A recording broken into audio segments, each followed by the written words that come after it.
باجوڑ میں بارشوں کا سلسلہ ایک بار پھر شروع ہو گیا ہے، جس کی وجہ سے سردی کی شدت میں اضافہ ہو گیا ہے۔ لوگوں نے گرم ملبوسات کا استعمال شروع کر دیا ہے۔ مزید جانتے ہیں باجوڑ میں نمائندہ 92 نیوز محمد سلیم سے۔ جی محمد سلیم بتائے گا۔ جی بالکل، اس وقت میں ہیڈ کوارٹر خار باجوڑ میں موجود ہوں۔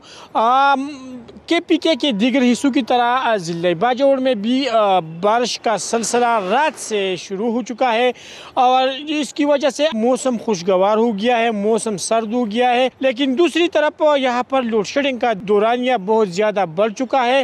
یہاں پر ہیڈ کوارٹر خار میں 22 گھنٹے تک لوڈ شیڈنگ کا دورانیہ بڑھ چکا ہے۔ دوسری طرف یہ جو نکاسی آب کا سسٹم ہے یہ بھی خراب پڑا ہے، سڑکوں پر جگہ جگہ پر پانی بھی کڑا ہے اور لوگوں کو بہت زیادہ مشکلات کا سامنا ہو رہا ہے۔